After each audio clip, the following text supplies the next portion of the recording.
Sud Radio Berkov dans tous ses états. Le face-à-face.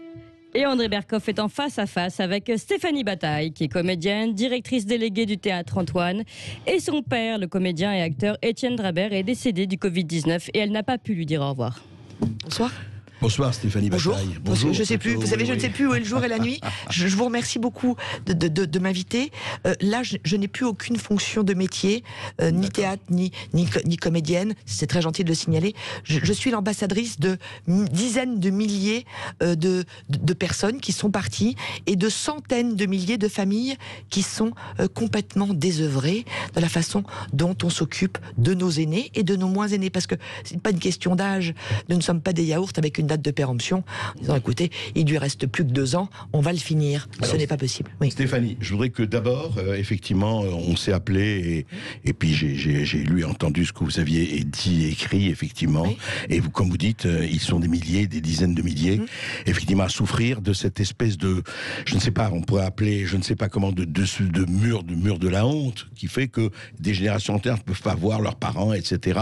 Et vous, je voudrais quand même que vous rappeliez ce que vous avez vécu avec votre père. Alors, d'abord, c'est mon histoire, évidemment, parce que c'est mon père et que on l'a accompagné du début jusqu'à même pas la fin. Mon histoire, c'est l'histoire que je veux raconter de milliers de gens. Voilà. Oui, non, donc, mon histoire, ouais. Mon papa rentre à l'hôpital le 13 décembre dernier à la Pitié-Salpêtrière pour une pause d'un clip mitral, donc en cardiologie. Il est testé, comme tous les gens qui rentrent à l'hôpital. Je parle des patients. Il avait quel âge? Il avait 81 ans. Voilà, mais il était vert, il marchait, il était tout à fait, comment dire, mobile. Il était digne, il était heureux, il avait toute sa mémoire. Voilà. Mais et combien même il n'en aurait pas, c'était quand même un être humain. Il rentre le 13, aux alentours de 14h. On teste les patients, mais on ne teste pas les infirmiers ni le personnel soignant, car on n'a pas le temps, on ne peut pas tester tous les jours, c'est ce qu'on vous raconte. Et ils ne sont pas vaccinés. Donc papa rentre, puisque nous, comme beaucoup de gens, je n'ai pas embrassé mon père depuis mars de 2020, comme des milliers de gens, et je ne l'ai jamais pu réembrasser. Donc je ne l'ai pas embrassé depuis mars. Il était chez lui à ce moment-là. Voilà, il a été confiné pendant tout le confinement. Voilà, il a fait extrêmement attention, port du masque. On le voyait à 4, 5, 10 mètres. On faisait très attention pour les déjeuners. On allait le voir, mais on faisait extrêmement attention. Et lui faisait extrêmement attention également. Alors ce qui s'est passé, c'est qu'il est rentré à l'hôpital. On le teste. Il est négatif. On l'opère aux alentours de 14h. L'opération dure 3 heures. La pose du clip mitral s'est très bien passée. Il a un petit épanchement, ce qui est normal généralement quand on fait une petite opération comme ça. L'épanchement est résolu et on le met dans sa chambre. Il était en cardiologie, mais comme tous les gens qui ont subi une opération, on l'a mis en soins. Pas du tout intensif, mais on l'a mis en cardiologie, soins intensifs. C'est-à-dire que soins intensifs, c'est-à-dire que vous avez des infirmières qui s'occupent un peu plus de vous que si vous étiez en cardiologie tout court. Tout va bien, 14, le 15, le 16, nous allons le voir. Il a faim, on lui apporte à déjeuner et dîner, midi et soir, car malheureusement, à l'hôpital, on mange très mal, alors qu'on sait qu'on est ce qu'on mange et c'est important pour retaper quelqu'un, même un enfant, quand il va pas très bien, on essaie de lui faire des jus d'orange et de lui apporter du réconfort. Donc nous faisions ça avec ma mère, et puis vers le 17, il me demande de lui apporter un baume pour les lèvres. Il avait les lèvres gercées. Je n'y prête pas attention, et puis il me dit j'ai des courbatures dans les jambes, et je ne fais toujours pas attention, et j'en parle aux infirmiers et aux médecins. On me dit écoute, non c'est rien, ça doit être après l'opération, toujours on a des petits troubles, c'est peut-être il a soif, oui, ça doit être l'anesthésie, enfin bon. Et puis bon bref, le 19 il va pas bien du tout, et on dit comme à beaucoup de gens, ah oui, il doit faire un AVC. Il faut savoir que le coronavirus, comme quand il est très très virulent, vous attaque partout, et on peut faire un AVC. On peut faire un AVC. Pas du tout d'AVC, scanner bon, IRM parfait. On le relaisse dans sa chambre. Il reprend un peu ses esprits. Il a un petit peu de confusion, je dois le reconnaître, dû au coronavirus. Mais là, on ne sait toujours pas ce qu'il a. Et on me dit c'est normal.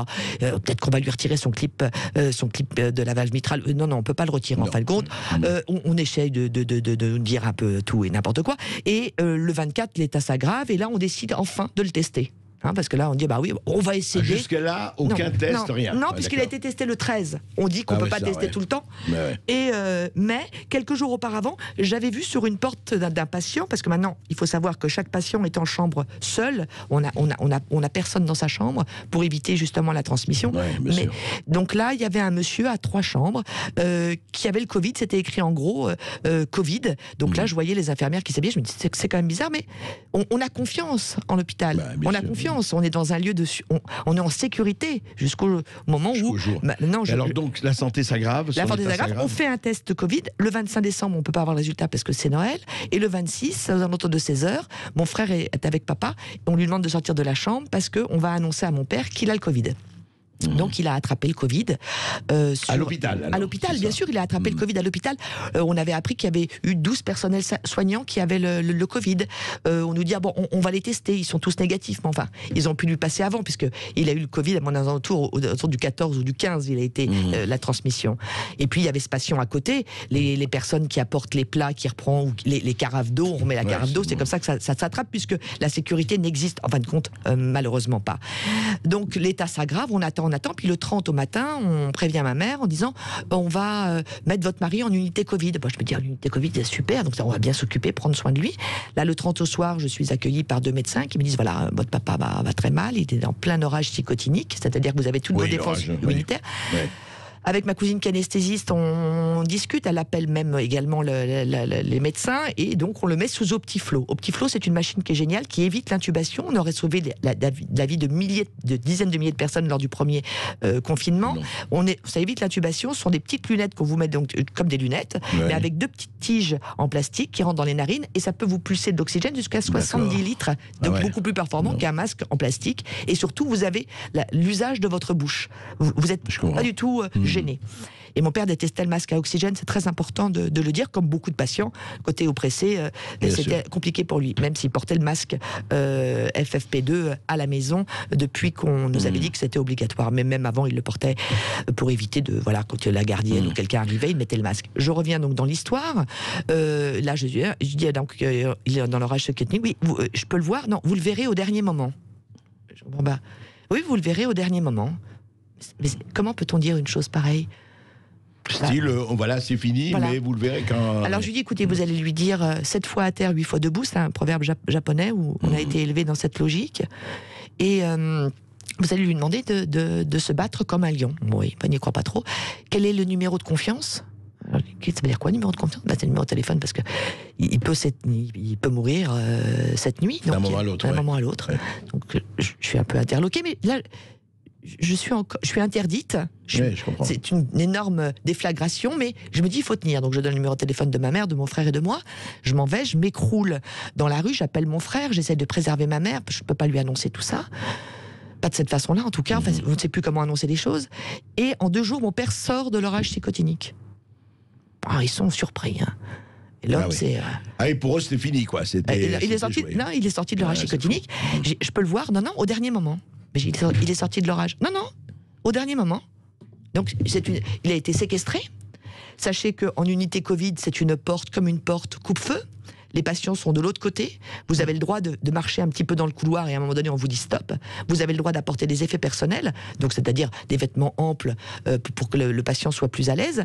Et on a le droit d'apporter à déjeuner ou dîner. Donc tous les jours, nous apportions à déjeuner et à dîner à notre père. Des infirmières charmantes nous prenaient le repas et apportaient... Et vous le voyez, on ne voit pas du tout.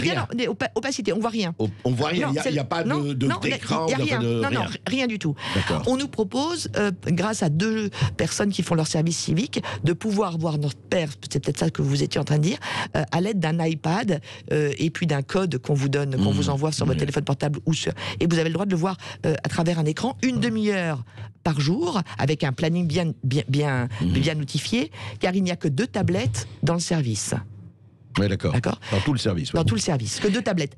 Vous les avez utilisés ? On l'a utilisé. On a vu notre père qui est sorti, qui était vraiment très content, qui faisait comme ça. Il était sorti de l'orage psychotonique. Oui, tout à fait. Reprenant l'usage de la parole. Et donc le premier jour, puis le deuxième jour. Donc là, on est aux alentours du 4, 3. Le 3, c'était un dimanche. Donc on a eu le droit à la tablette le 4 janvier, le 5 janvier, et puis le 6 janvier, il allait bien. Il était au fauteuil. Il pouvait se mettre debout. il me dit à ses enfants, approchez-vous de là, sortez-moi de là, je vais crever. On est toujours à l'hôpital, mais on n'a pas le droit de le voir. Je fais intervenir un ami médecin pour essayer de le voir. On dit non, au dernier moment. Donc il se retape, il dit sortez-moi là, j'ai besoin de vous voir. Mais à chaque fois, ils vous disent au dernier moment. Bien sûr. C'est un supplice, on est au-delà, c'est une torture, c'est au dernier moment. Et papa, tu manges? Oui, maintenant je vais arrêter de manger.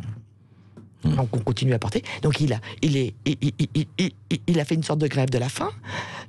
Nous, on était consternés. J'ai appelé, mais vraiment la terre entière, au plus haut niveau. On m'a dit oui, on va voir ce qu'on peut faire. Et mon père pleurait. Les infirmières étaient d'une tristesse dingue. Et on dit, on va en parler au médecin. Votre père est en train de déprimer. Il s'affaiblit. Et mon père pleurait. Je l'ai jamais vu pleurer. Et il nous a dit. Il nous redisait, je vous en supplie, sortez-moi de là.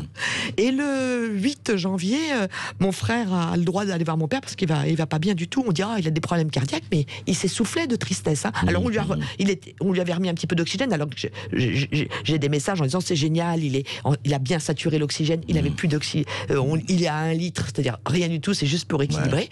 Et le 8 au soir, il est reparti en cardiologie parce qu'on a dit qu'il avait un problème de cœur, hein. Donc ils ont mis ça sous le compte, qui est une ignominie de mots, comorbidité, on vous invente des mots, mais horrible, alors que j'y avais pas du tout, il devait sortir le 24 décembre, s'il n'avait pas attrapé le virus, il serait avec nous aujourd'hui, et le médecin nous l'a dit.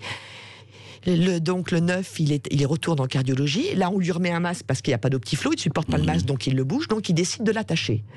Donc mon père a les mains attachées, de chaque côté du lit, et je n'en crois pas mes oreilles, et le 10 on dit écoutez, il va pas très bien, il faudrait venir le voir, et à 16h nous y allons avec mon frère, on s'habille parce qu'on nous dit 4 jours avant il a plus le Covid, là on nous dit qu'il a le Covid, on ne sait pas, j'attends toujours le dossier médical qui devait arriver il y a une semaine, comme beaucoup de gens qui cherchent les dossiers médicaux et les hôpitaux ne les envoient pas, on est au-delà de la honte, et donc là je rentre dans la chambre, je vois mon père qui me voit, qui me fait Steph, pipi.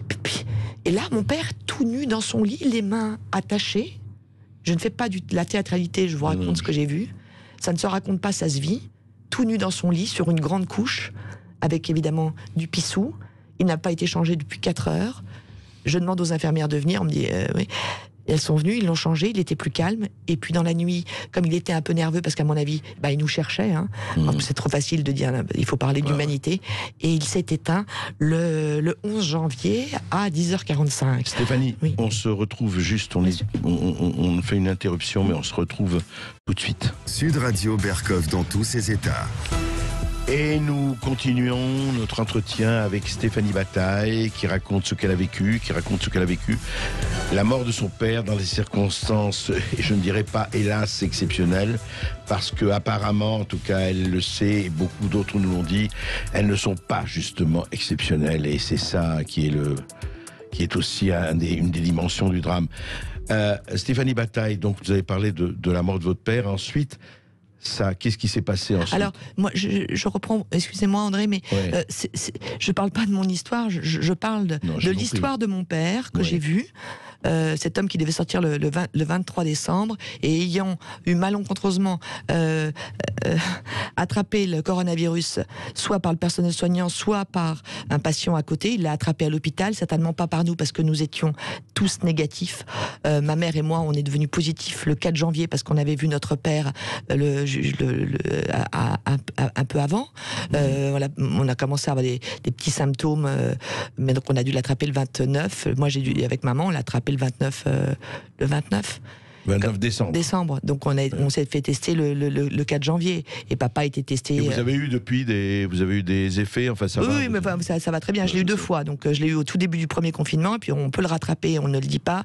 Mais les défenses immunitaires, oui, je suis dans l'humanitaire. Immunitaire, pardonnez-moi. Ont une durée, se battent pour nous et pas contre nous à peu près pendant 6 à 8 mois. L'objet de ma mission, parce que ce n'est pas du tout de saouler l'opinion publique, c'est un cri pour l'humanité, parce que mon histoire c'est votre histoire. Alors évidemment je porte l'histoire des gens qui sont partis alors qu'ils n'auraient jamais dû partir, mais je porte aussi l'histoire de toutes ces familles qui sont endeuillées, qui sont en état de sidération. C'est on n'est pas loin pour avoir soutenu et pour soutenir Andrea Bescon, du viol. On ne peut pas parler tellement c'est...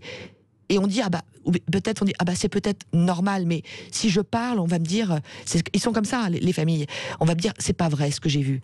Alors, moi, je peux vous dire, non seulement c'est vrai, j'ai tous les témoignages des gens, parce que les gens, j'aurais tellement voulu ne pas avoir à parler de ça. Non, je comprends. Ils vous ont écouté, ils vous parlent. Ils me parlent, oui, ils envoient des mails. Sur Facebook, il y a une page dédiée aux dommages collatéraux du Covid. Vous pouvez évidemment témoigner. Je transmets tous vos messages à l'Élysée. Je transmets aussi à des journalistes parce que je ne suis pas là. C'est quoi la page du message? Non, je dis ça pour la page. La page c'est Covid-19, dommages collatéraux. J'ai fait également une pétition qui est en ligne sur change.org qui s'appelle Appel à la dignité et à l'humanité. Je vous invite franchement à la signer. C'est pour vous, voilà, et en mémoire de tous ceux qui sont partis et des familles aussi. Il faut soutenir. On va faire une page en 2021 dans le pays des droits de l'homme, liberté, égalité, fraternité. Il y a un problème, mais il faut vraiment ne pas être à genoux. Il faut faire les choses de façon très pacifique. Donc je vous invite à écrire, à signer cette pétition. Ouais. Il y a des témoignages tous les témoignages sont poignants, les uns après les autres. Et tous témoignent de la même chose. C'est exactement la même chose. Oui, il y a quelque chose près.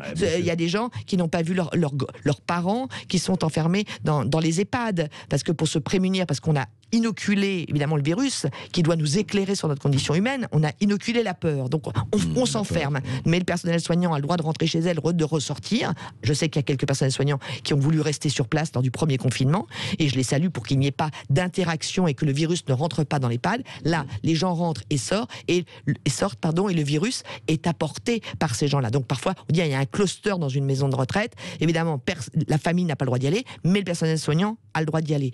Comme nous, mon frère, ou des dizaines de milliers de personnes, on a proposé de s'habiller en tenue infirmière ou médecin, on nous l'a interdit. On était prêt même à payer cette tenue, c'était une question d'argent, parce qu'on ne sait plus à quel sein se vouer. C'est non. Donc l'infirmière peut aller poser une perf, peut changer mon père, mais les enfants, la femme, n'a pas le droit. On vous l'interdit. On est dans le pays des droits de l'homme, je pense qu'il y a vraiment des questions à se poser urgemment. C'est vrai aussi, Stéphanie, que le personnel soignant quand même a été là, et heureusement qu'il a été là. Bien sûr, mais c'est pas, je n'incrimine pas du tout les infirmières. Ce sont les dirigeants, les gens au-dessus qui, je pense, n'ont plus de cœur. On les a complètement déshumanisés. C'est-à-dire que ça n'existe pas. Je n'ai jamais vu, moi je me souviens d'un médecin de famille, d'un médecin de campagne, mais on parle. C'est pas je regarde ma montre, j'en ai pour 10 minutes. Parler. Et je me souviens, j'avais des très gros maux de tête, il m'a parlé, j'avais plus mal à la tête.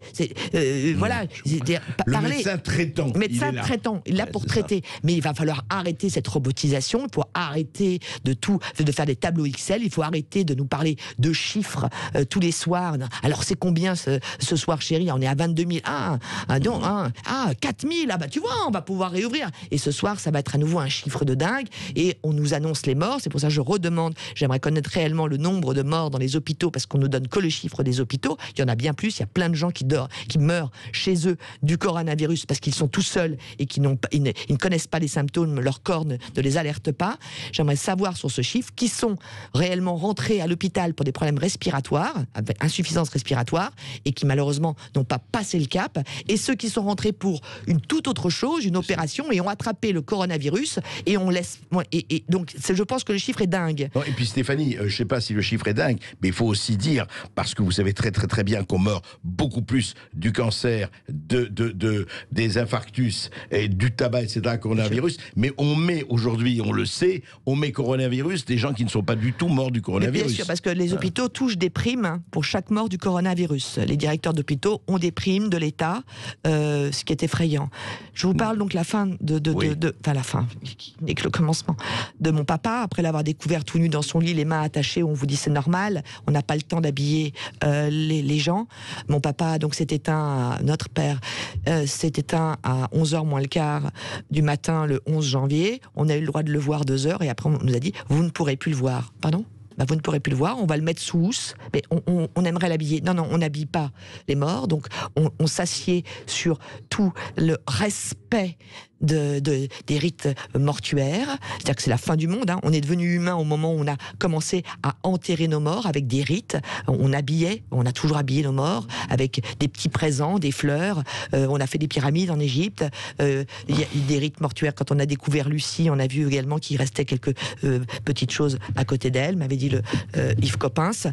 Donc mon père est parti, comme des dizaines de milliers de personnes, dans une housse en plastique. Donc c'est une housse comme une housse de vêtements, fermée, tout nu, avec un code barre et écrit Covid à la main, et on n'a plus le droit de le voir. Patrick Pelloux s'est insurgé et s'insurge depuis le début, et comme pas mal de médecins en disant que c'est inadmissible, comme Marie de Henzel, mais ça continue, à la chambre mortuaire.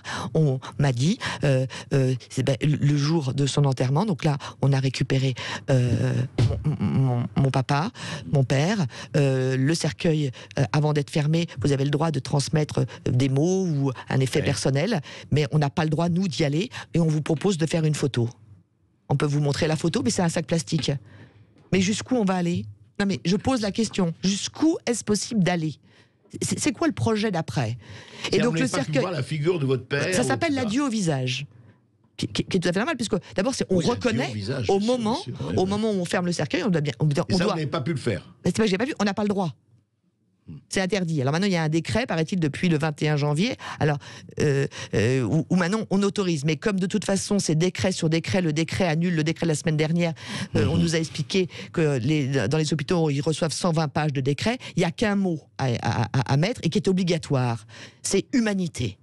Donc on doit voir les gens. Mon père devait sortir, il a attrapé le coronavirus, donc c'est la première peine. La deuxième peine, il a été enfermé de façon innommable, qui rappelle des faits historiques qui sont absolument odieux. Voilà, il a souffert.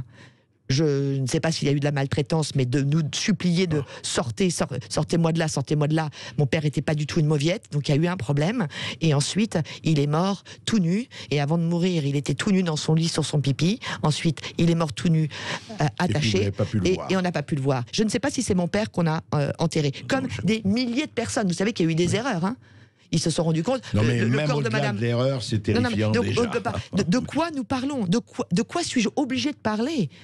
Stéphanie, on se retrouve avec les auditeurs de Sud Radio et vous-même après cette pause. Voilà, vous l'avez compris, vous pouvez tous réagir à ce terrible récit au 0826 300 300, on vous attend.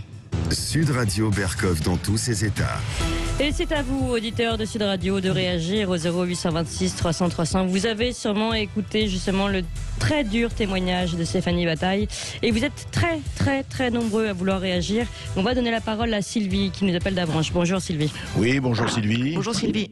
Bonjour. Je vous appelais parce que l'indignation soulevée par votre invité, c'est une indignation que j'ai depuis des mois pour avoir des cas comme ça. Je peux vous en citer au bas mot 10, 15, sans y être en plus je n'ai pas été touchée personnellement, mais dans mon entourage, où je connais encore une petite mamie de 90 ans à Avranches qui depuis 15 jours ne voit plus sa famille parce qu'il y a eu un cas positif dans l'EHPAD, coupé totalement de sa famille. Bon, donc des cas comme ça, il y en a plein. Moi, j'ai 2-3 réflexions par rapport aux témoignages. Il y a un truc, par exemple, qui me choque un peu, c'est que à l'heure actuelle, dans l'État, un monsieur qui est opéré et qui commence à dire qu'il se sent pas bien, qu'il faille attendre un test. On dirait qu'aujourd'hui, on n'observe plus les patients. Bon, ça c'est le premier point, mais en plus, là, sur ce cas-là, et il y en a plein de cas comme ça, moi, je suis désolée Enfin, ce n'est que mon opinion. Non, mais allez-y, mais moi, j'ai le sentiment que votre papa, il est mort de tristesse. Ah ben évidemment, mais Sylvie, pardon, merci de témoigner pour tous ceux qui nous écoutent et tous ceux qui sont dans la souffrance. Il est mort de tristesse, c'est tout à fait ça. Il s'est épuisé. Mais moi, j'en ai la chair de poule parce que j'en connais plein. Ça. Mais il faut s'insurger, c'est pour ça que je prends la parole, que je suis l'ambassadrice, parce que les gens n'ont pas eu la force. Et les gens sont anéantis, c'est ce que je disais. C'est tellement incroyable ce en face de quoi on est confronté. Mon papa est mort de tristesse comme des milliers de gens. On les laisse mourir, Sylvie? Oui, Sylvie, vous vouliez ajouter un troisième point, Sylvie. Oui, il y a un troisième point qui me fait vraiment... Vous voyez, elle vous a décrit les 6 derniers mois de la vie de... Enfin, vous nous avez décrit, madame, les 6 derniers mois de la vie de votre papa. Ah non, pardon, Sylvie, les 10 derniers jours. Les 10 derniers jours. Non, mais avant ça, il a mis le masque, on l'a pas touché. Bien sûr. Et j'ai envie de dire aux gens... Embrassez vos parents, embrassez vos enfants, touchez-vous. Il y a un moment donné où on est dans un monde où nos propres enfants qu'on a mis au monde, dont on s'est occupé, qui deviennent nos ennemis. Il faut pas toucher, il faut pas. Je me dis, mais dans quel monde on vit? Dans ce monde-là, Sylvie, dans ce monde-là. C'est pour ça qu'il faut absolument réagir, il faut absolument signer cette pétition pour la dignité, et l'humanité sur change.org. Je souhaite aussi les témoignages. C'est pas du tout pour me gargariser parce qu'il va falloir, je les envoie à qui de droit à l'Élysée sur l'adresse mail suivante: Stéphanie Bataille pour vous, sans accent, PH Stéphanie STEPHANIE BATAI2LEPOURVOUS, Stéphanie Bataille pour vous en un seul mot, @gmail.com. C'est ce que j'avais vu dans le... Mais c'est vraiment le message, j'ai envie de dire aux gens, c'est même pas, vivez, sortez, mais c'est surtout, touchez-vous, embrassez-vous, on va mourir de ça. Prendre soin des gens, on ne le fait plus, c'est dramatique, on nous impose le contraire. Vous savez, moi, j'ai accompagné un monsieur qui est mort du sida il y a des années de ça. À l'époque, on s'en foutait, c'était que des homosexuels, donc tout, mais on m'a jamais demandé. Par contre, je tiens à préciser qu'il est parti dans un sac plastique, tout nu aussi, parce qu'à l'époque, il fallait pas... Je m'étais battue pour ça à l'époque, j'avais trouvé ça ignoble, mais ça n'intéressait personne. Mais aujourd'hui, il faut vraiment reprendre la bataille et que les gens puissent partir dignement. Accompagner, toucher. Mourir, c'est passer dans... Il faut être accompagné quand on part. On ne peut pas partir seul. Merci Sylvie, merci de dire ça. Merci Clémence. beaucoup. Allez, on va donner la parole à nos autres auditeurs parce que vous êtes très très nombreux. On va donner la parole à Maude qui nous appelle de Saint-Denis. Bonjour Maude. Bonjour. Bonjour. Oui, bonjour Maude. D'abord, je vous présente, je comprends pas, mais je l'ai pas vécu, mais en tout cas, je suis de tout cœur avec vous concernant la mort de votre père. Malheureusement, le Covid-19 n'a fait que révéler les failles de l'humanité. De l'humanité, et surtout les failles du traitement en fait, des personnes qui sont malades aujourd'hui, et encore, je parle aussi des personnes âgées. Ça fait quand même un moment qu'on en entend parler, que personne ne fait jamais rien. Et c'est pas faute de l'avoir crié haut et fort.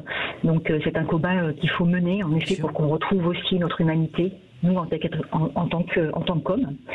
Moi, je voulais surtout intervenir concernant le vaccin et l'Europe, sujet que vous avez abordé tout à l'heure. Oui, tout à fait. Et ce que je trouve aberrant, c'est qu'on apprend donc qu'en Belgique, ils ont pu négocier un tarif préférentiel, parce que c'est quand même le terme qu'on peut donner. Tout à fait. Que l'Europe, qui est quand même normalement un grand communautarisme de pays, je dirais, il n'a pas été capable de le faire. Et quand je pense à mon pays, à la France, pays de pasteurs quand même, qui aurait peut-être pu développer, si nous avions des chercheurs, mais je suppose qu'on en a, je sais pas. On en a. Mais on les traite de façon telle que la plupart s'en vont à l'étranger. Oui, tout à fait, mais peut-être qu'on pourrait penser à les faire revenir. Bien sûr. Et je m'interroge véritablement sur mais que font les hommes au pouvoir? Que font leurs conseillers? Écoutez, moi, je suis désolée, mais vu de ma fenêtre, je me dis que c'est pas possible que la façon dont je pense soit plus intelligente que tous ces gens. Je ne comprends pas leur incapacité à communiquer. Je ne comprends pas leur incapacité à prendre des décisions avec une vision à long terme. Je ne comprends pas l'indécence qu'ils ont à nous traiter comme des gamins. Nous sommes tous des adultes, nous payons tous des impôts. Nous les payons, eux, avec nos impôts. C'est nous qui les entretenons. Donc je ne comprends pas qu'ils n'aient pas un minimum de respect pour nous. Je ne comprends pas que cette crise au XXIe siècle soit traitée de la sorte. Après 1 an de Covid, ça fait 1 an qu'on vit avec. Moi, personnellement, le Covid ne me dérange pas. Je n'ai pas peur de la maladie. Je ne suis pas pour le vaccin parce que je pense qu'on n'a pas assez de recul. J'ai écouté des généticiennes qui est intervenue sur TV Liberté. Moi, je croyais que c'était une blague, mais a priori, non. Qui disait que, bon, voilà... C'est d'Alexandra Henrion-Claude. Oui, Claude. Voilà, oui, tout à fait. Moi, je suis désolée, je ne retiens pas toujours les noms. J'ai écouté monsieur, monsieur Raoult, oui. Oui, juste un mot, parce qu'on peut en parler, mais je voudrais revenir à la... Non, mais au contraire, votre témoignage est très bon, et vous avez raison de rappeler que les politiques sont aussi nos employés de maison. Il ne faut pas qu'ils l'oublient. Il ne faut pas qu'ils l'oublient. Il ne faut pas qu'ils l'oublient, surtout. Ils ont perdu ça de vue. On n'est plus dans une royauté.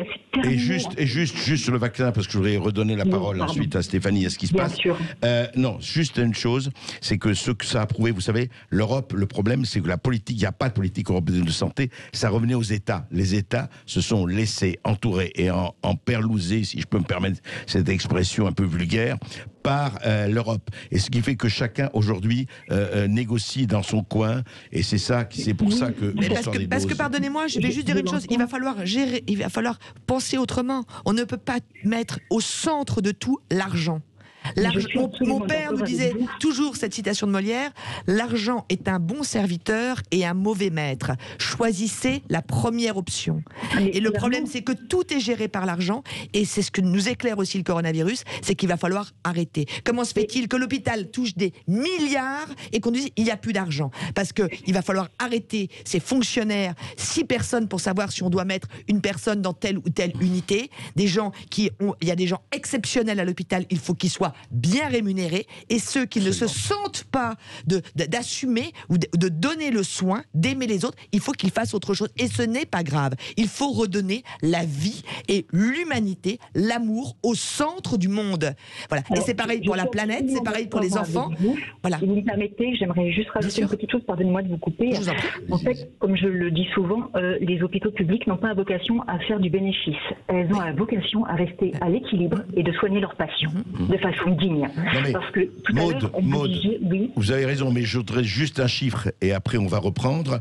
Savez-vous que dans les hôpitaux français, 33% du personnel n'exerce aucune fonction médicale ou hospitalière, c'est une fonction administrative. En Allemagne, c'est 10%. Il faut des administrateurs, on est d'accord, mais 33%, c'est pas possible. Il faut réformer l'hôpital. C'est l'urgence. C'est aussi... C'est ça qu'il fallait réformer. Oui, mais il faut commencer par quelque chose. Là, c'est un lieu de soins, l'hôpital. On n'a pas le droit de dire j'ai peur d'aller à l'hôpital, donc je ne vais pas me faire soigner. On n'a pas le droit de le dire, ça. J'espère juste, oui, tout à fait, mais ce que je veux dire par là, c'est que j'espère juste que le gouvernement entendra qu'il vaut mieux réformer l'hôpital que les retraites. Oui, bien sûr. Bien sûr. On ne va pas s'engager là-dedans. Merci Maud. Vous continuez de nous appeler tous au 0826 300 300. On vous attend. Sud Radio Berkov dans tous ses états. On est toujours dans tous nos états, c'est le cas de le dire, avec André Berkov et Stéphanie Bataille. Et puis vous aussi, qui êtes très très nombreux à nous appeler au 0826 300 300. Tout de suite, la parole à Hakim qui nous appelle de Tremblay. Bonjour Hakim. Oui, bonjour Hakim. Bonjour Hakim. Bonjour Stéphanie, bonjour à tout le monde. Stéphanie, je vous fais un énorme câlin. Vraiment, j'ai tellement de peine de tout ce que vous racontez, mais je vois tellement j'ai une personne dans ma famille qui est dans une maison de retraite. Je ne l'ai pas choisie parce que si ça tenait qu'à moi, elle serait chez moi. Mais bon, bref, passons. Et je vois tellement ça, les vieux qui meurent de chagrin dans ce pays. Je comprends pas en fait, je crois que je suis pas équipé pour comprendre ce qui se passe actuellement. Le Covid, il a bon dos, quoi. On met tout sur le Covid, on maltraite les gens, c'est indigne en fait. C'est pas possible. Et j'aimerais que vous puissiez raconter comment il s'appelle le président de la PHP, là, Martin Hirsch, a dit. Ah ouais, non, mais parce que celle-là, elle est quand même pas mal. On accuse les familles de transbahuter le virus d'un point A à un point B. L'hôpital se remet jamais en cause, parce que quand vous chopez un truc à l'hôpital, bah écoutez mon vieux, il fallait pas être là, hein. Voilà. Mais franchement, Stéphanie, je vous fais un énorme câlin parce que c'est tout ce que je peux faire. Mais vous pouvez faire un énorme câlin, Hakim. Merci beaucoup. Je le prends, mais je vais le partager avec des centaines de milliers de personnes qui sont là en France. C'est pas possible, ça. C'est pas possible, ça. Moi, vous savez, je suis originaire d'une famille où j'ai grandi avec 3 générations. Avec la famille, bien sûr. Et la famille, il y avait mon arrière-grand-mère, je me rappelle d'elle, j'ai 53 ans aujourd'hui, je vous promets, je me rappelle encore d'elle, ma grand-mère, ma mère. Je connais tellement ça. Et c'est beau, une maison où il y a toutes les générations. attention. Aujourd'hui, on crève les uns séparés les uns des autres, on crève tout seul.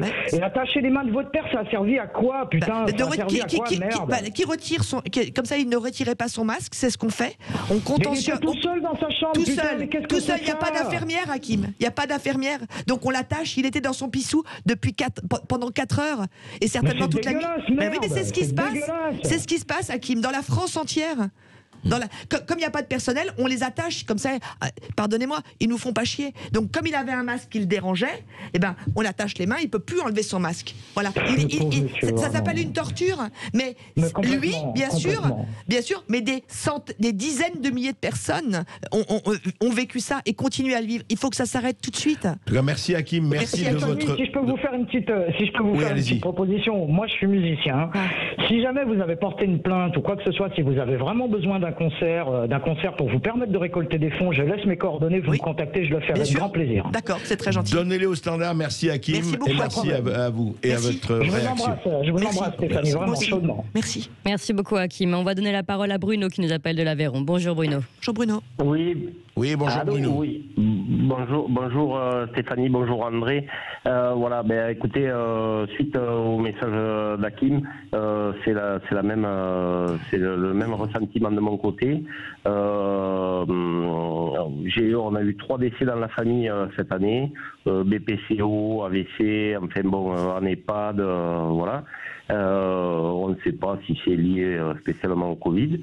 En attendant, on se pose des questions et ça nous a touché énormément. Voilà. Bon, ça c'est pour la partie Stéphanie. On est solidaires avec vous. Je pense très sincèrement qu'on a vécu les mêmes choses. Voilà. Et dites-moi Bruno, vous vouliez parler aussi d'autre chose. Voilà. Oui. Alors André également, suite à l'émission juste avant, au sujet juste avant, nous sommes restaurateurs traiteurs. Oui. Et effectivement, je tiens à remercier énormément Katia et Steph. Donc, qui ont participé à votre émission. Katia Boucher et Stéphane Turillon, oui. Exactement. Nous sommes dans la même position, restaurant, traiteur. Traiteur, nous avons essayé pendant le premier confinement de faire. Mais vous trouvez, juste Bruno, parce que Katia, vous trouvez qu'elle a eu raison d'ouvrir hier. Stéphane, il a essayé, il a été empêché. Oui, André. Oui. Et évidemment, le problème dans notre pays, je crois que c'est un manque de solidarité. Quand on dit égalité, fraternité, solidarité, je crois qu'à notre époque, le mot le plus important, c'est solidarité. Même si tout le reste compte, il n'y a aucun souci par rapport à ça. Mais la solidarité en ces périodes, ça compte. Moi, je vois, premier confinement, j'ai commencé à faire des plats emportés. Les personnes de mon village, on est un petit village entre l'Aveyron et la Lozère. Les premières personnes, les plus proches ont été solidaires. Voilà. Après, il faut voir une chose, c'est que vous voulez faire de la solidarité, très bien. On fait quelques plats emportés, ça vous rapporte net, hors charge, je dis bien hors charge, une centaine d'euros pour fournir 70 personnes à peu près par semaine. Une centaine d'euros, peut-être net, on n'a pas fait le calcul à la virgule. Voilà, net par semaine, ça vous fait 400 euros par mois, on est en dessous de RSA. On vous promet des aides à 1500 euros par mois. Bon, très bien. Via les propos de monsieur le maire, il n'y a pas de souci. Ok, on les prend. Mais forcément, si vous avez fait les 400 euros, écoutez, on va vous donner que 1100 euros. C'est compréhensible. Moi, vous voyez, on a débuté notre activité il y a 3 ans. Il y a 3 ans, notre activité a augmenté légèrement. J'avais des promesses, des réservations j'ai fait le calcul là sur un papier rapidement, entre 5 et 600 personnes à l'automne, on vient de le passer, pour Non, mais Bruno, ça avait pris de l'ampleur. Non, mais André, écoutez-moi. Oui. Voilà, ça fait 15 000 euros de perte à 25 euros par repas par personne. Donc, mais alors, ce que je comprends pas, pardon, Bruno, moi j'ai une question à vous poser. J'ai compris, mais Bruno, attendez, écoutez-moi. Ce que je ne comprends pas, vous dites tout ça et je comprends. Et nous, et moi, ça nous manque, et pas seulement moi, nous sommes 10 millions à manquer la restauration. Pourquoi il n'y a pas plus de solidarité entre les restaurateurs qui décident ensemble d'un certain nombre de décisions? Là, hier, bon, on comprend très bien. Il y aura il y aurait des, comment dirais-je, il y aurait évidemment des sanctions et puis voilà, il n'est pas question de ne pas toucher le chômage partiel ou les fonds. Mais si on était vraiment nombreux, on ne toucherait pas, hein. Ouais. Vous savez, à l'heure où je vous parle, je suis dans une ancienne maison de l'Aveyron qui a été le départ de la chouannerie aveyronnaise. Ouais. Alors, est-ce que vous faites la relation? Vous voyez ce que je veux dire? On est loin. Il y a un moment donné. Bah oui, mais bon, alors je me pose des questions, je me dis, on se révolte, on se révolte pas? Eh ben, that is the question, Bruno, that is the question. That is the question, exactement, that is the question. Et, merci Bruno, merci, on va vous reprendre, vous nous appelez souvent et ça nous fait plaisir. On va reprendre cette question de la restauration et de tout, parce qu'il y a vraiment des problèmes à se poser. Merci en tout cas. Allez, on retourne au standard, on donne la parole à Marie-Claire qui est directrice d'un EHPAD, si j'ai bien compris. Marie-Claire nous appelle de Paris. Bonjour Marie-Claire. Oui, bonjour. En fait, je suis plus à la retraite. J'étais directrice d'une maison de retraite et je voulais dire à Stéphanie, comme je la comprends, mais comme je participe à son chagrin, mais surtout cette déshumanisation qui s'exerce à l'hôpital envers les patients, c'est pas nouveau. Moi, je vais vous citer un exemple. J'avais une résidente qui était à l'hôpital. C'était une senior. Elle était tombée. Elle pouvait pas se lever seule. La nuit, quand elle appelait pour qu'on l'aide à aller aux toilettes, on lui répondait: mais madame, on vous a mis une couche. Voilà, et ça c'est la vérité. Et ça a été pareil pour ma maman qui est morte il y a plus de 10 ans. Quand je suis arrivée, elle me dit: tu te rends compte, on me met une couche parce qu'on peut pas me lever la nuit pour aller aux toilettes. Donc c'est la vérité, ça dure depuis des années. Donc la France n'a plus le système français. Aujourd'hui, les gens qui ont de l'argent, ils ne vont pas se faire soigner en France, ils vont aux États-Unis, au Canada, ailleurs, viennent se faire soigner en France que les gens qui ont droit à l'AME ou à la sécurité sociale. Et vous allez interroger Martin Hirsch sur ce qu'a vécu Stéphanie Bataille, ce que vous avez vécu et comme vous le dites, beaucoup l'ont vécu. Il trouvera toujours des excuses pour dire que, et il mettra votre témoignage en doute, parce que ce qui compte, c'est ce qui rentre dans sa poche, parce que c'est nous qui les payons, ces gens-là. Et monsieur André Berkoff, j'aimerais bien que vous fassiez une émission, parce qu'aujourd'hui, le produit, les recettes fiscales, elles vont diminuer. Il y a déjà moins de 50% de foyers qui payent de Français qui payent les impôts, et les revenus, les impôts vont diminuer. Donc, mais vous croyez que les subventions au Sénat, les subventions sociales vont diminuer? Non, ces gens-là. Et aujourd'hui, on dit les étudiants, on monte les étudiants contre les retraités. Moi, je suis retraitée et j'entends dire: oui, mais les retraités, vous avez rien, vous perdez rien. Bah si, on perd parce qu'on aide nos enfants, nos petits-enfants et tout. Mais ces gens-là, tous ces hauts fonctionnaires, la réforme à faire en premier, tous ces hauts fonctionnaires de plus de 65 ans à la retraite, les Juppé, les Fabius, tout ça, qui cumulent des retraites. C'est quoi cette affaire-là? Alors qu'est-ce qu'on me dit à ça, monsieur Berkoff? Alors moi je vais vous dire, on en a souvent parlé des hauts fonctionnaires, on a fait une émission entière là-dessus. Vous savez ça, et ça va être, et ça ne veut pas dire qu'il ne faut pas le faire. Vous savez, la France est encore une monarchie républicaine, dit-on. Je ne sais pas si elle est républicaine. Le problème, c'est que les politiques passent, les ministres passent, encore qu'il a président de bonne retraite, mais la haute fonction publique reste. Et voilà. Et qui dirige la France? 5000 personnes. Les 5000 à 10 000 personnes de la haute fonction publique qui sont la garantie de l'emploi, la garantie de la retraite, etc. Et c'est ça le problème de la France. On est encore dans le clergé, la noblesse et un tiers-État complètement divisé. C'est pour ça qu'il n'y a rien d'autre. C'est que le tiers-État aujourd'hui, c'est pas comme 1788, vous voyez? C'est autre chose. est-ce que je peux continuer, Monsieur Berkoff? Monsieur Berkoff, je voudrais vous dire quelque chose. Vous savez, quand vous voyez l'hôpital, on en a déjà parlé, les feuilles qui s'entassent, et le millefeuille, vous savez, les ARS qui ont été créées par Madame Bachelot, qui ont été créées par Madame Bachelot. Hein, vous avez vu ce que touche le directeur de l'ARS de l'Île-de-France. Vous avez vu aussi, on a Frédéric Valtou, président de la Fédération hospitalière de France. Alors Martin Hirsch, il fait quoi là-dedans? Tous les deux, il y a des doublons dans les emplois. Les jeunes aujourd'hui, il y a des jeunes aujourd'hui qui sont capables de prendre des places de hauts fonctionnaires. Et je vous assure que tous ces jeunes-là, ils n'auront pas besoin des privilèges qu'on accorde à tous ces gens-là. Et c'est sur notre jeunesse qu'il faut compter pour relever la France. Parce que notre jeunesse actuelle, elle n'aura pas besoin, s'il y en a un qui est sénateur, il s'en fout d'avoir après des frais obsèques pour enterrer. Il n'a pas besoin qu'on paye ses enterrements et ceux de sa famille. Il n'a pas besoin qu'on lui paye des voyages à vie. Notre jeunesse, elle est moins exigeante pour diriger un pays, elle est moins exigeante de privilèges. Ça, c'est vrai. Merci, madame. C'est tout ce que j'ai à dire. Et là-dessus, il va falloir que la jeunesse se réveille et sache, parce que la jeunesse, elle ignore tout ça. Quand je parle avec eux, elle ignore. On en parle et justement, il lui appartient aussi de se réveiller.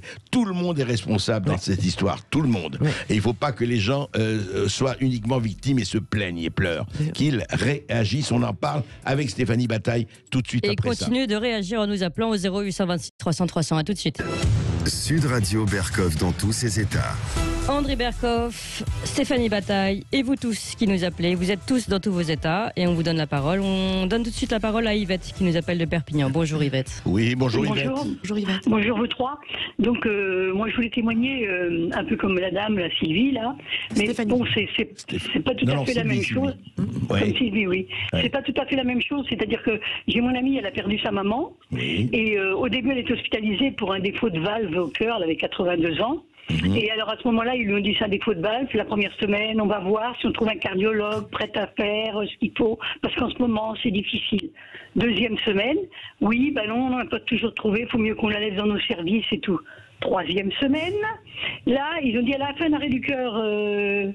Est-ce que le prochain coup qu'elle fait un arrêt, est-ce qu'on la réveille ou est-ce qu'on la laisse, parce que là, vu dans l'état qu'elle est... Ils ont demandé ça à sa fille, c'est ça? Voilà, à sa fille. Alors après, sa fille a dit, deuxième arrêt, donc là, elle est décédée malheureusement, sa maman. Et elle a dit, on va... Elle dit, non, vous en occupez pas, elle est morte du coronavirus. Elle dit, non, elle n'a pas eu le coronavirus, vous avez dit que c'était l'arrêt cardiaque. Oui, mais non, on sait mieux que vous ce qu'il faut dire, ce qu'il faut faire. Donc voilà, ils ont dit que c'était coronavirus et c'était pas ça. Alors ils essayaient de porter plainte pour retrouver le dossier, ils n'ont jamais voulu leur donner. Et après, une des infirmières a dit oui, mais c'est comme ça maintenant, on dit coronavirus. Quand on ne sait pas trop, dans le doute, on dit coronavirus. C'est comme ça pour les directeurs, c'est bien. Voilà ce qu'on fait. Et vous savez pourquoi aussi, madame, pardon, je suis ébranlée à nouveau par votre témoignage. C'est-à-dire que quand des personnes meurent du coronavirus, on ne fait pas la toilette du mort. Donc c'est-à-dire que tous les rites, tout le respect, on le balaye avec un cynisme et une inhumanité absolument déconcertante. Il faut stopper, il faut que les voix s'élèvent, il faut arrêter ça tout de suite et retourner vraiment dans la lumière, parce qu'on est vraiment dans l'obscurité la plus totale. Voilà. Oui, parce qu'ils auraient voulu lui faire un bisou. Ben, on n'a pas le droit. C'est le cœur, donc voilà. Alors quand ils ont voulu porter plainte, il y a eu des barrières et des barrières. Ils vont encore tenter de le faire avec une autre personne à qui c'est arrivé aussi. Mais comme vous dites, il faudrait faire un grand cri pour que ça s'arrête de dire coronavirus. Et c'est pas ça, merde. C'est ça, le scandale. Déjà, on a accès en... Elle n'a jamais eu le coronavirus et on lui met le coronavirus en étiquette. Pour toucher une prime. Pour toucher la prime. Voilà, je suis désolée, et je suis désolée pour vous. Non, mais merci d'avoir témoigné, madame. Merci beaucoup. Merci beaucoup. Oui. Merci Yvette. Et on va donner la parole à Julien qui nous appelle du Val-de-Marne. Bonjour Julien. Oui, bonjour Julien. Bonjour. Allô? Oui, allô? Alors, on va retourner. Normalement, il est là, Julien. Julien, on vous entend? Parlez peut-être plus près. Voilà, on vous entend là. Oui, Julien, on vous entend là. Et bonjour à toute l'équipe et bonjour à Stéphanie tout particulièrement. Votre témoignage m'a énormément touché. Effectivement, je constate que c'est un discours qui est de plus en plus fréquent, ce qui est quand même ce qui devrait mettre effectivement la puce à l'oreille à l'ensemble des Français. Le nombre de lits actuellement avec le Covid qui ferme, je pense que ça ne peut que choquer les auditeurs qui nous écoutent. Quand quand on regarde bien, on se rend compte qu'effectivement, l'Union européenne nous a quand même demandé à 63 reprises depuis 2011 de fermer des lits. Et que nos dirigeants, effectivement, s'exécutent alors qu'ils devraient, effectivement, faire l'inverse. Moi, je trouve ça absolument choquant. Et je ne vois pas comment nos dirigeants peuvent continuer à finalement être complètement soumis au GOPÉ. Les Français ne connaissent pas, effectivement, l'orientation des politiques économiques. Nos dirigeants ne font qu'exécuter ce qui est demandé par Bruxelles. Et on a aujourd'hui, avec une crise sanitaire comme celle que nous connaissons aujourd'hui, eh bien, un résultat qui est catastrophique. Et on se rend compte effectivement qu'on ne peut pas continuer comme ça, on ne peut pas aller dans cette spirale à casser l'hôpital public qui est un bien commun et qui devrait être un bien commun. Bien sûr. Tellement d'accord avec vous, monsieur, tellement d'accord. Mais il faut vraiment répondre il faut que les gens soient au courant. Il faut informer les gens avec des vraies informations. Là, en ce moment, on essaie d'endormir les gens. Il va y avoir une sortie de crise. La crise, non, on n'est pas sorti de l'auberge. Moi, je vous le dis parce que psychologiquement, on fait des ravages. L'hôpital est en train de partir complètement en vrille. Il faut retrouver les vraies valeurs. J'aime bien cette phrase que j'ai entendue dimanche dernier. Faites de votre vie un chef-d'œuvre et pas un massacre. Et malheureusement, là, on est vraiment dans le massacre à tous les niveaux. Il faut vraiment que les gens prennent conscience de ça. Comme les gens, ils ont peur, ils n'écoutent pas. Il faut se stopper et dire comment ça se passe. C'est très, très important. Merci beaucoup, Julien, pour votre témoignage. Mais je vous en prie, tout mon soutien également à vous, Stéphanie. Merci beaucoup. Merci, Julia. Stéphanie, en fait, après, je voudrais savoir, puisque ça fait maintenant, ça fait le 11 janvier, nous sommes aujourd'hui 3 semaines exactement. Les réactions que vous avez eues de la part, vous avez vu sûrement des médecins, je ne parle pas des amis, je ne parle pas des relations, je parle des médecins, etc., que vous avez vus après. Je suppose que vous avez vu des médecins, soit de cet hôpital. Comment ils réagissent? Alors, au niveau, après mon intervention sur C'est à vous, j'ai reçu un mail d'une responsable entretien clientèle. C'est comme ça que ça s'appelle à l'hôpital. Déjà, j'ai un peu de soucis. Qui nous a demandé de venir, mon frère et moi, pour rencontrer de l'hôpital où était votre père. À la Pitié-Salpêtrière. Donc, on a rencontré le grand Ponte en cardiologie, qui est un homme exceptionnel, qui est dans la même veine que le professeur Cabrol, donc un homme de savoir, un sachant, avec une écoute extraordinaire, en présence des 2 chirurgiens qui s'étaient occupés de mon papa, de cette femme et donc de mon frère. Lui, il était abasourdi de ce que je lui ai raconté, en disant c'est pas possible. Donc, il a pris note de tout, de ce que mon frère disait et moi, et que la façon de la maltraitance. Je ne suis pas en train d'attaquer le soin de et avec on a eu le témoignage que l'opération s'était très bien passée. Donc, mais on n'a toujours pas le dossier. J'espère que le dossier ne va pas bouger. Vous voyez ce que je veux dire, parce que les gens sont très inquiets aussi de ça. Et donc, il a pris note de tout ce qu'on avait dit, surtout sur la maltraitance de la faim, en disant on n'a pas le droit d'attacher quelqu'un s'il supporte pas le masque. J'ai demandé est-ce qu'on peut avoir de l'optiflow? Il n'y a pas d'optiflow en cardiologie, ce qui est inadmissible, et qu'on dise pas on n'en a pas besoin. On n'a pas besoin non plus d'un extincteur là. Donc il nous a écoutés et il a pris bonne note. Et en revanche, après, nous sommes allés en gériatrie Covid. On a été reçus par le professeur Verny. Et là, vous tombez de l'armoire. Ah bon? C'est-à-dire? C'est comme ça. On voit les c'est normal. Bien sûr, on voit les patients au dernier moment. Mais monsieur, mon papa, il est sorti de l'orage chicotinique, on aurait pu s'habiller. Non! Mais vous ne comprenez pas? C'est comme ça que ça se passe. Vous êtes très triste, vous êtes en colère parce que vous avez perdu votre père. Je dis non, je ne parle pas que de mon père. C'est mon père qui m'a mis la lumière sur ce qui se passait. Parce qu'on ignore tant qu'on ne le voit pas. Moi, j'ai la possibilité, parce que on s'est déjà croisés, vous m'invitez, les gens me connaissent, donc, et j'ai envie de hurler. Donc, au lieu de hurler, je ne hurle pas, je veux dénoncer. Je veux dire, ça suffit. J'essaye d'éclairer, de savoir comment ça se passe, parce que les gens, ils sont anéantis. Je suis la porte-parole de centaines de... Et lui, c'est normal. Lui, il trouvait ça normal. Tout à fait. Ça, Je lui ai demandé de me regarder dans les yeux et de dire, le jour de votre mort, vous penserez à moi. Voilà, je ne l'ai pas appelé professeur parce que professeur c'est tellement magnifique l'enseignement. Mais de toute façon, on a tout cassé. On a cassé l'école, on a cassé la famille, parce que là, c'est ce qu'ils font, ils cassent la famille. C'est-à-dire qu'il y a des enfants, moi j'ai des témoignages de petits-enfants de 5-6 ans qui cherchent leur papy partout.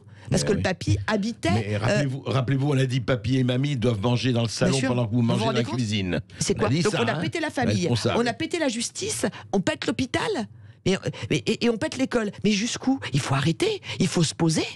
Là, il faut se poser tout de suite et arrêter de parler de la sortie de crise et que le 440, ils n'ont jamais gagné autant d'argent et que le pauvre, et on vous annonce ça au milieu de nulle part, les pauvres sont de plus en plus pauvres. Il va falloir prendre conscience de ça et réfléchir sans rien casser, je demande. Mais là, il va falloir faire une table ronde avec des gens de la société civile et remettre les choses, mais vraiment dans l'humain. Dans l'humain. Le 21e siècle, c'est maintenant. Mais remettre l'église au milieu du village. Tout à fait, exactement. Au vrai sens du terme. Bien sûr, l'humain autour. L'humain. Oui. Alors rapidement, on va donner la parole à Patrick qui nous appelle des Yvelines. Bonjour Patrick. Oui, bonjour Patrick. Oui, bonjour à Madame Bataille et à vous, Monsieur Berkoff. Je suis content de savoir qu'il y a une radio où les gens peuvent quand même s'exprimer librement. Vous m'entendez? Oui, très bien Patrick. Et voilà. ça continuera. Merci en tout cas. Merci. Ben oui, je suis déjà terminé, mais là je suis vraiment secoué, remué par le témoignage de Stéphanie, parce que vous savez, père d'un père, moi mon père est mort de la maladie de Charcot, enfin pas de Charcot, c'est la SLA. À l'Hôtel Dieu, il était suivi par méningée. Bon, ils ont dit il n'y a plus grand chose à faire parce qu'il y a très peu de malades, et puis il était atteint par la gorge et c'est la phase la plus critique. Donc en 2 ans et demi, je l'ai vu fondre. 25 kilos, phonotone, synthétiseur de voix, enfin bref. Mais là, ils l'ont quand même euthanasié. Si à l'époque j'avais pu intervenir parce que je suis devenu croyant, j'aurais prié, puis j'aurais dit non, je suis contre, mais enfin bon, bref. Ouais. Aujourd'hui, on n'a même plus la liberté de dire non ou oui pour son père. Mais là, ce que vient vivre Stéphanie, c'est l'horreur. Non mais, c'est l'horreur, il n'y a pas d'autre nom. Monsieur, d'abord, moi, je l'ai vécu, mais j'étais spectatrice. Celui qui l'a vécu, c'est mon père. Et des dizaines de milliers de personnes partent dans les mêmes conditions. Donc je suis touchée. Je partage votre sensibilité, votre émotion sur l'histoire de mon père, mais je la partage avec tous ceux qui sont partis de cette façon-là. Ils sont des dizaines de millions, de milliers de personnes. Je suis d'accord avec vous, Stéphanie, mais je veux simplement vous dire, vous croyez qu'encore à la négociation on peut? Ces gens-là, dites-le vous bien, ils sont arc-boutés. Je viens d'appeler le standard de l'Élysée, mais j'ai été pas menaçant, mais j'ai dit, si vous continuez comme ça, ils vont mettre le feu partout. Et elle m'a dit, vous allez y passer. Et vous savez ce qu'elle m'a répondu? Non. Vous y passerez aussi. Voilà ce à quoi vous êtes opposés. Il faut être conscient que c'est des gens qui ne reculeront devant rien. Ce sont des doctrinaires, ce sont des doctrinaires, des idéologues complètement enracinés dans un dogme qui est diabolique. Moi, j'interviens simplement pour dire, on va à la confrontation, on n'aura pas d'autre choix. Ces gens-là ne dialoguent pas, il faut le savoir. Il y a une fin de non-recevoir. En face, ils ont une armée financière de feu, il faut le savoir. Je ne crois pas à la négociation. Il arrive un moment, et là, c'est un cri, et je pense que plein de gens vous ont écouté, et ça va grossir. Parce que la France n'est pas destinée à s'écraser comme une mule. Je crois que le destin de la France, c'est quoi? C'est d'abord, pour moi, c'est la maison de repos de Dieu. Chaque être humain, dans son cœur, il a son pays et la France.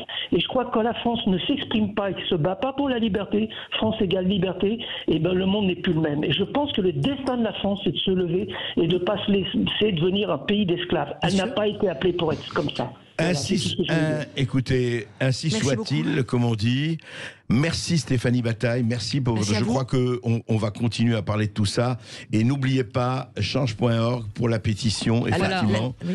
Alors, la pétition, c'est un appel à l'humanité et à la dignité. Vous la trouverez sur change.org. Je vous invite à la signer. Pour ceux qui n'étaient pas au courant, vous faites comme vous voulez, mais regardez la portée de tous ces témoignages. On n'en croit pas, nos yeux. Tout à fait.